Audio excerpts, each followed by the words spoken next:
Hello students, आज हम लोग स्टार्ट करने वाले हैं एक नया चैप्टर जो कि बहुत इम्पॉर्टेंट है। इसका नाम है सीक्वेंस एंड सीरीज या इसको प्रोग्रेशन भी कहा जाता है।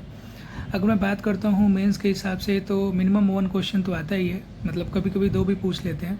और ये एडवांस की बात करूँ तो वो भी इनका भी वही तरीका है पूछने का, कभी कभी 1 पूछ लिया, कभी कभी 2 पूछ लिया। ठीक है, तो इस चैप्टर में हम लोग डिटेल से पढ़ेंगे कि क्या क्या है progression and sequence and series में। ठीक है, तो मैंने सबका टॉपिक वाइज बना लिया है कि क्या क्या टॉपिक हम लोग इस वीडियो में कवर करने वाले आने वाले वीडियोज़ में। ठीक है, और इसके रिगार्डिंग जितने भी क्वेश्चंस होंगे जो मेंस और एडवांस में आए हुए होंगे, पूरे क्वेश्चंस हम लोग वीडियो में लगाएंगे। ठीक है, एक एक क्वेश्चन जो जो इम्पोर्टेंट है। ठीक है, तो देखते हैं क्या क्या टॉपिक्स हम लोग कवर करने वाले एक बार।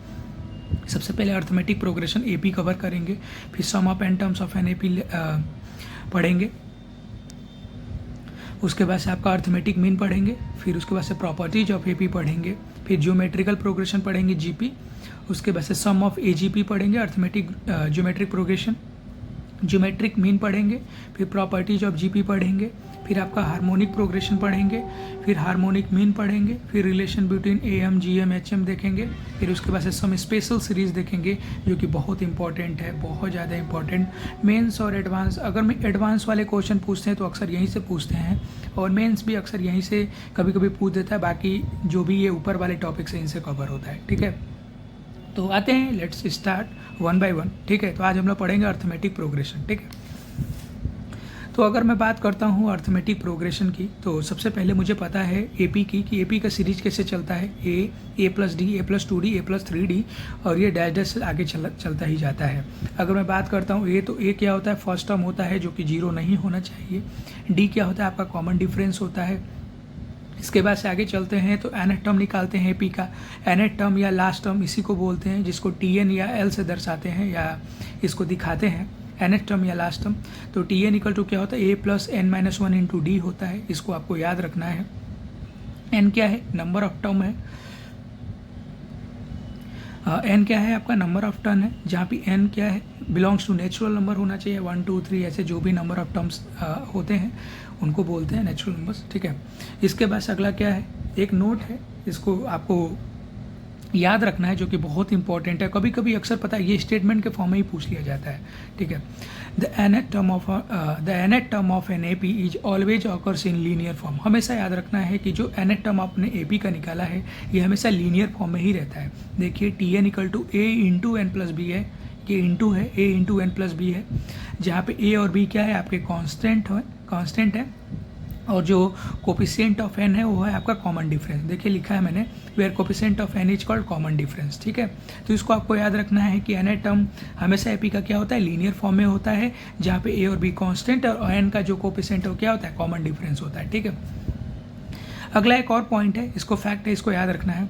If a x, y1 coordinate दे रखा है, b कोऑर्डिनेट दे रखा है x2, y2, और c कोऑर्डिनेट दे रखा है x3, y3 are in AP, then they will be always collinear. अगर मान लीजिए ये ट्राइंगल के तीनों कोऑर्डिनेट है तो याद रखिएगा कि वो ट्राइंगल कैसा होगा, वो ट्राइंगल फॉर्म नहीं करेगा। इट मीन्स वो क्या होगा, ये हमेशा कोलिनियर होगा। ठीक है, क्या हमेशा याद रखिएगा, अगर ये कोऑर्डिनेट क्या है आपका AP में है तो। ठीक है, but converse of it is not always true, but इसका कन्वर्स हमेशा सत्य हो ऐसा नहीं हो सकता। अगर कोई भी 3 पॉइंट कोलिनियर हो तो ये जरूरी नहीं है कि वो क्या है, तीनों कोऑर्डिनेट एपी में ही हो।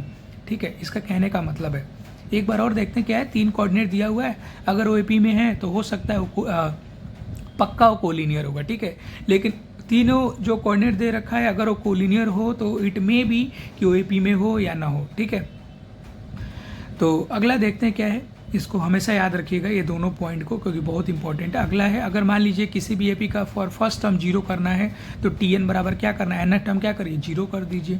फॉर फर्स्ट नेगेटिव टर्म करना है तो TN क्या करना है, लेस देन 0 कर दीजिए। कभी कभी पूछता है ना कि बताओ कौन सा टर्म होगा कि क्या होगा कि वो नेगेटिव होगा, तो फॉर फर्स्ट नेगेटिव टर्म क्या होगा, TN लेस देन 0 होगा। अगर फॉर लास्ट टर्म पॉजिटिव करना है, nth टर्म जो कि लास्ट टर्म अगर मैं बोलता हूँ पॉजिटिव करना है तो TN क्या करिए, ग्रेटर देन 0 करिए। यहाँ पे TN क्या nth टर्म है। ठीक है, तो इसको याद रखना है। This is arithmetic generally progression, इतना ही मुझे थ्योरी में पढ़ना था। अब क्वेश्चंस के थ्रू हम लोग क्या करेंगे, सारे ही कंसेप्ट समझने की कोशिश करेंगे। ठीक है, तो आते हैं क्वेश्चंस की तरफ। पहला क्वेश्चन देखिए क्या है, क्वेश्चन में ये बोल रखा है कि if pth term of an AP is Q and qth term is P, then find P plus qth term। तो क्वेश्चन में दे रखा है क्या, pth टर्म दे रखा है tpth,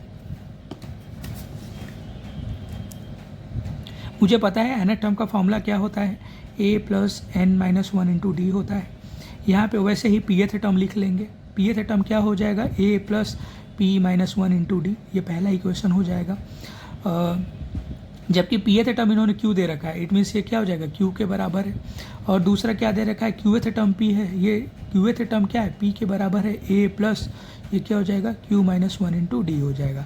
हमसे क्या पूछ रखा है, p प्लस qth टर्म पूछ रखा है, it means a plus p plus q minus 1 into D, इसकी वैल्यू मुझे क्या कर रखा है, निकालनी है p प्लस qth टर्म की। तो मुझे पता है p प्लस qth टर्म निकालना है, तो एक काम करते हैं, इन दोनों का क्या करते हैं, इन दोनों को आपस में घटा देते हैं। तो देखते हैं अगर आपस में घटाएंगे तो आई थिंक मुझे दिख रहा है p और q शायद कैंसिल हो जाए, तो शायद d की वैल्यू मिल जाए, तो आसानी से हम लोग निकाल लें।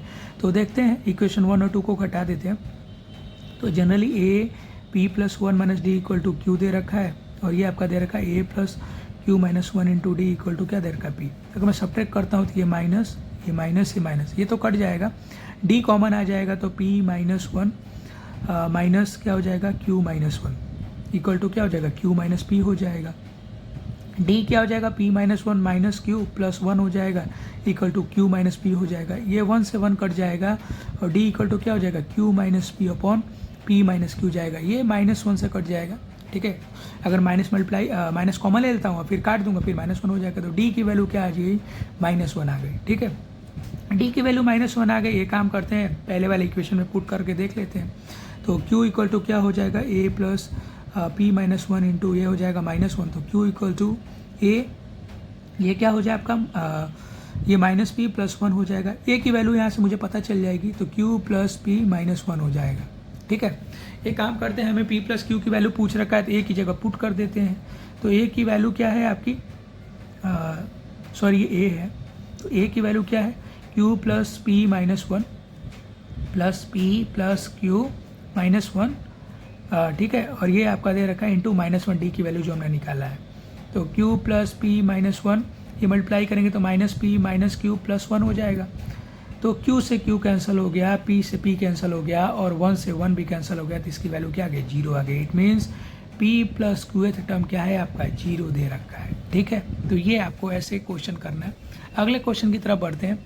क्वेश्चन में अगेन वही पूछ रखा है, for an AP pth term a दे रखा है, qth टर्म b दे रखा है, rth टर्म c दे रखा है, then find the value of a q minus r plus b r minus p plus c p minus q। Again अगर nth term दे रखा है तो वही question a plus n minus 1d वाला फॉर्मूला लगाएंगे, तो ये p माइनस 1 इंटू डी हो जाएगा।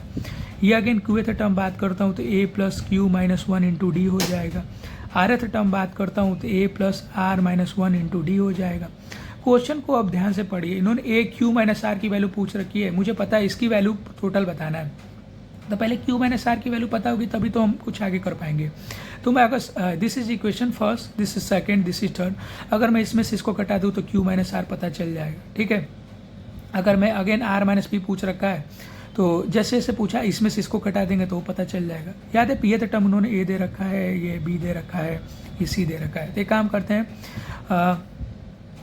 q माइनस r निकालने के लिए मैं इसमें से सेकंड में से थर्ड घटा देता हूँ। तो सेकंड में से थर्ड घटाता हूँ तो ये हो जाएगा a plus r minus 1 into D. ये आपका क्या है, b के बराबर है, ये c के बराबर है। दोनों को सब्ट्रैक्ट कर देता हूँ, ये कट जाएगा, ये माइनस हो जाएगा d, q minus 1 minus r minus 1, ठीक है, equal to b minus c हो जाएगा। d क्या हो जाएगा, q माइनस 1 ये minus r plus 1 equal to क्या हो जाएगा, b माइनस c हो जाएगा।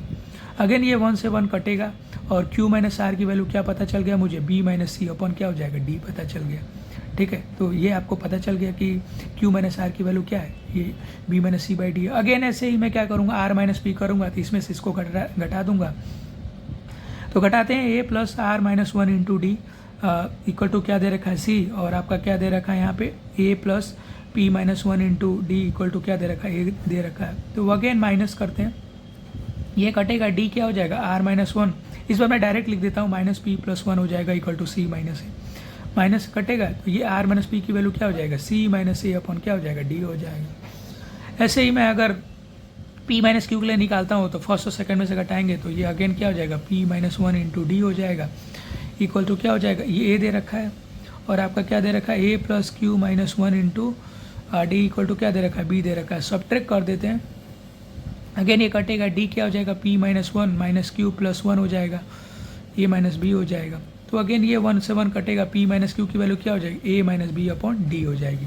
इसमें सब्स्टिट्यूट कर देते हैं वापस, ठीक है। इस इक्वेशन में A into Q minus R की वैल्यू मैंने क्या निकाली, B minus C upon D निकाली, plus B into R minus P की वैल्यू क्या निकाली, C minus A upon D निकाली।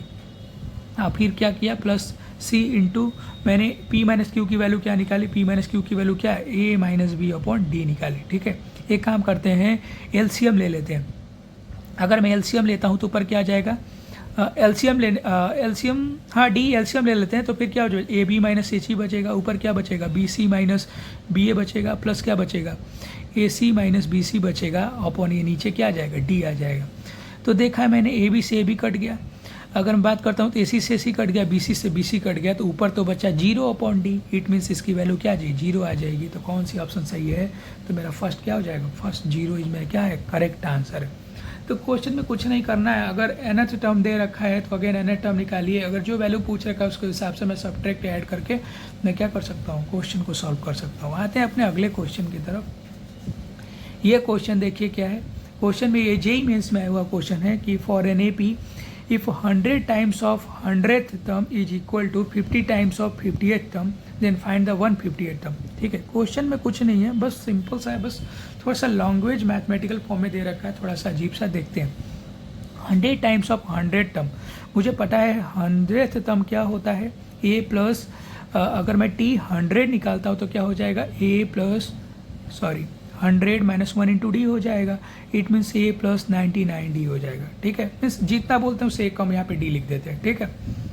तो 100 times of 100 term is equal to 50 times of 50 term, तो ये 58 टर्म क्या हो जाएगा, अगेन मैं अगर निकालता हूँ, ये 100 टर्म वाला है तो ए प्लस 49 डी हो जाएगा, ठीक है। ऐसे इक्वेशन से आप निकाल सकते हैं उस फार्मूले से। तो अगेन क्या पूछा, 100 टाइम्स ऑफ 100 टर्म, 100 टर्म्स का ए प्लस 99 डी दे रखा, इक्वल टू क्या दे रखा, 50 times of 58 term means 49 D.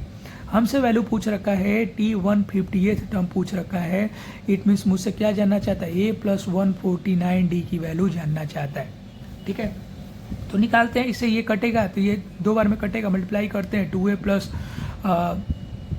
198 D हो जाएगा, ये ए प्लस 49 डी इक्वल टू क्या हो जाएगा, 49 डी हो जाएगा। इसको इधर लेके आते हैं दोनों को, तो 2a माइनस ए प्लस 198 डी माइनस 49 डी बराबर 0 हो जाएगा। ये a प्लस कितना बचेगा, 9 बचेगा, और फिर क्या बचेगा, 8 में से 4 जाए 1, फिर इतना d इक्वल टू 0। तो यहाँ पे तो 1a plus 149 D equal to 0 है, यही तो मुझे निकालना था। 158th टर्म भी इसको बोलते हैं a प्लस 190 डी की वैल्यू, इसकी मीन्स क्या हो जाएगी, इसकी वैल्यू क्या है, 0 है, इट मीन 0 इज माई क्या है, करेक्ट आंसर, ठीक है। तो इसको ऐसे अप्रोच करने का तरीका था। अगला क्वेश्चन देखते हैं क्या है, बोल रखा है which term of the following series the first negative term, first negative term पूछ रखा है। तो मैंने बताया था आपको पहले ही बताया था कि मैंने बताया था यहाँ पे फर्स्ट टर्म के लिए 0 करते हैं, for first negative term T N less than 0 होता है, फॉर लास्ट टर्म पॉजिटिव के लिए टी एन ग्रेटर देन 0 होता है। अगेन यही वाला केस यहाँ पे भी है कि which term of the following series the first negative term इस मीन टी एन क्या करना है, लेस देन 0 निकालना है, ठीक है। उसके हिसाब से हमें पता चलेगा कि कैसे होगा, कौन सी टर्म मेरी फर्स्ट नेगेटिव होगी। तो मुझे पता है कि सबसे पहले टी एन मतलब क्या करना है, a plus n minus 1 into d less than 0 करना है। तो फर्स्ट टर्म तो मुझे पता है 20 है। अब कॉमन डिफरेंस निकाल लेते हैं। तो कॉमन डिफरेंस निकालने के लिए काम करते हैं, पहले इसको अच्छे से सजा लेते हैं। तो ये क्या हो जाएगा, 58/3 हो जाएगा, हाँ 58/3 होगा। ये कितना हो जाएगा, 18 या 38 के 24, 3 दूना 5, अब प्लस 2, ये 56/3 हो जाएगा, ठीक है।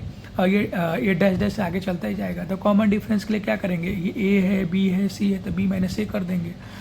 तो बी 58 माइनस 3 माइनस क्या हो जाएगा, 20 हो जाएगा। तो ये 60 माइनस 2/3 हो जाएगा, ठीक है। तो एक कॉमन डिफरेंस भी मेरा आ गया और फर्स्ट टर्म भी मेरा A20 दे रखा है, ठीक है। तो एक काम करते हैं, इसमें पुट करते हैं, तो फर्स्ट टर्म है 20 प्लस अनदर टर्म हमको नहीं पता, यही निकालना है कौन सी टर्म आपकी नेगेटिव होगी, और डी की वैल्यू क्या दे रखा है -2/3, ये <0। इसको सॉल्व करते हैं इक्वलिटी को, इसको क्या हो जाएगा अगेन -2n प्लस 2/3 हो जाएगा। ये काम करते हैं एलसीएम ले लेते हैं, तो ये क्या हो जाएगा 60 प्लस -2n प्लस 2, ये उधर बाई 3 हो जाएगा, <0 हो जाएगा। 60 - 2n प्लस 2 क्या हो जाएगा आपका <0 हो जाएगा। ये क्या हो जाएगा आपका 62 <2n हो जाएगा, ठीक है। 2n ग्रेटर देन 62 है, इट मीन्स मुझे पता है n ग्रेटर देन 31, मीन्स 31 से जस्ट बाद जो भी टर्म आएगी वो मेरी नेगेटिव टर्म आएगी। इट मीन्स 31st तो नहीं होगा, क्योंकि अगर इक्वल होता, अगर यहाँ पे इक्वल होता तब 31st टर्म होता। 31 के बाद जो टर्म आएगी ना वो मेरी क्या होगी फर्स्ट नेगेटिव टर्म। तो 31 के बाद कौन सी नंबर है 32 आएगी एन ए टर्म, क्योंकि N belongs to natural number होता है। इट मीन 32 आएगी, तो 32nd टर्म विल भी क्या हो जाएगा मेरा फर्स्ट नेगेटिव नंबर हो जाएगा, फर्स्ट नेगेटिव टर्म हो जाएगा, ठीक है। तो इसको ऐसे क्वेश्चन को प्रोसीड करते हैं, ठीक है। अगला क्वेश्चन देखते हैं क्या है, ये मोस्ट इंपॉर्टेंट है, इसको हमेशा आपको कहते हैं कि ऐसे क्वेश्चन अक्सर आते हैं। देखते हैं क्या है, find the 26th common term of the following sequence. 2 AP दे रखा है, 2, 5, 8, 11, 1, 5, 9। इसमें बोल रखा है इन दोनों एपी का जो 26 टर्म होगा ना उसकी वैल्यू बताओ। तो देखते हैं, इस क्वेश्चन को करने से पहले एक इंपॉर्टेंट नोट है, देखते हैं क्या है। The series made by common term of 2 or more than 2 AP is always an AP and whose common difference is LCM of common difference of given series। Question note में ये कह रहा है कि अगर 2 AP दे रखा है, अगर 2 AP का क्या करा, the series made by common term of 2 or more than 2 AP is also an AP, ठीक है। ठीक है, इन दोनों AP का अगर मुझे कॉमन टर्म पता, इन द सेंस जो भी कॉमन, मतलब कहते हैं कि इनके कॉमन टर्म से जो भी AP बनता है ना वो भी याद रखिएगा, वो भी एक AP का भी फॉर्मेट होता है, वो भी एक AP ही होता है। ये 2 AP दे रखा है, क्योंकि इस ऊपर वाले का कॉमन डिफरेंस 3 दिख रहा है, इसका 4 देख रखा है। इन 2 AP के कॉमन टर्म से जो नया AP बनेगा ना वो भी क्या होता है AP में ही होता है। मैं पहले ही बोल दिया हूँ कि वो AP बनेगा, ठीक है। मीन्स जो 2 AP से नया वाला सीक्वेंस बनता है ना वो AP होता है, ठीक है। और उस AP का जो कॉमन डिफरेंस होता है वो याद रखिएगा, वो पहले वाले AP और दूसरे वाले AP के कॉमन डिफरेंस के एलसीएम होता है। पहले वाले का कॉमन डिफरेंस 3 है, दूसरे वाले का 4 है, इन दोनों का एलसीएम क्या आ जाएगा 12 हो जाएगा। मीन्स जो नया मेरा AP बनेगा इन दोनों AP के कॉमन टर्म से, वो याद रखिएगा उसका कॉमन डिफरेंस क्या हो जाएगा 12 होगा। यही नोट में कह रहा है कि the series made by common term of 2 or more than 2 AP is also an AP, ठीक है, and whose common difference is LCM of common difference of given series, ठीक है। तो आइए इस क्वेश्चन को देखते हैं। तो 5, 8, 11 दे रखा है, कॉमन डिफरेंस पता चल गया, पहले वाले का कॉमन डिफरेंस, दूसरे वाले कॉमन डिफरेंस, उसका एलसीएम मैंने 12 ले लिया। अब आइए चेक करते हैं कि पहला टर्म कैसे कॉमन टर्म निकाले। तो पहला तो वैसे मुझे कॉमन टर्म क्या है दिख रहा है, कभी कभी दिखता नहीं है तो क्या करते हैं AP को और आगे तक लिख लेते हैं। जैसे 5 कॉमन डिफरेंस 3 है तो ये 14, 17, 20 ऐसे आगे तक लिखेंगे तो कोई ना कोई एक टर्म इसमें भी लिख लेते हैं। 13, 17, ये क्या हो जाए 21 हो जाएगा। दूसरा टर्म मुझे 17 दिख गया, ऐसे ही आगे लिखते हैं कोई ना कोई एक टर्म पहला दिख ही जाएगा। तो मुझे तो पहले ही दिख रहा है 5 है, A की वैल्यू क्या है 5 है और D की वैल्यू क्या है 12 है। इससे नया AP मैं बना ही सकता हूँ, ये 5 हो जाएगा प्लस 12 17 हो जाएगा। फिर क्या हो जाएगा, फिर आपका कॉमन डिफरेंस जोड़ लीजिए, फिर 29 हो जाएगा, फिर 12 जोड़ लीजिए, ये 41 हो जाएगा, ठीक है। तो ये क्या है AP मेरा बनता चला जा रहा है, ठीक है। अब मुझे 26th टर्म कॉमन टर्म पूछ रखा है, तो T26 क्या हो जाएगा A + 25D हो जाएगा।